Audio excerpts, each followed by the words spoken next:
Bonjour à tous, dans cette vidéo, nous allons parler de la locomotion et de l'analyse de la locomotion avec la plateforme Equimet et on va essayer de comprendre comment est-ce que la locomotion aide à objectiver le processus d'accélération du cheval et comment est-ce que la valeur de la cadence peut aussi vous accompagner pour comprendre les aptitudes naturelles des chevaux pour une longue ou une courte distance. Donc tout d'abord, ce qu'il y a à savoir quand on regarde la locomotion et ce qui est très important, c'est de toujours lier la locomotion à une vitesse. Et donc, si on compare un cheval avec un autre, c'est important de venir choisir une valeur de vitesse référente, donc 50 ou 60 km/h par exemple. Donc là, on est sur la relecture de l'entraînement. On va toujours avoir ici les données de cadence maximale et d'amplitude maximale. Donc on voit ici le cheval, quand il était à 66 km/h, il avait une taille de foulée de 7,8 mètres et 2,36 foulées par seconde. Donc ensuite, les autres informations liées à la locomotion vont se retrouver sur les graphiques. Donc en vert, l'amplitude et en orange, la cadence.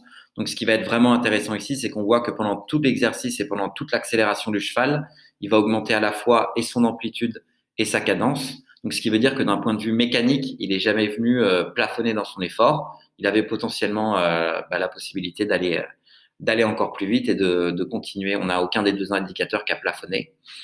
Et donc là, ce qui va être intéressant de regarder, c'est le chiffre de la cadence. On voit qu'ici, le cheval fait 2,36 foulées par seconde, donc ce qui n'est pas une cadence qui est très élevée. Et donc ça, très concrètement, ça va nous aider à venir objectiver le processus d'accélération du cheval de façon très simple et très mécanique. Plus le cheval va avoir une cadence élevée, moins il va avoir besoin de temps et de distance pour atteindre sa vitesse de pointe. Plus il a une cadence basse, plus mécaniquement il va avoir besoin de temps pour se lancer, et donc soit d'une plus longue distance, soit d'une plus longue ligne droite. Donc là, on voit ici que c'est un cheval qui a des vraies aptitudes de vitesse, il va très vite. Et on voit également qu'il a une cadence qui est relativement basse. Donc du coup, ça a un profil de locomoteur qui va très bien correspondre pour les moyennes ou longues distances.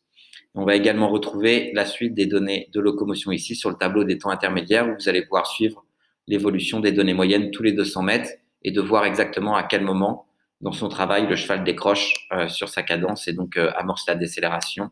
Et on le voit très clairement ici sur les 400 derniers mètres du travail.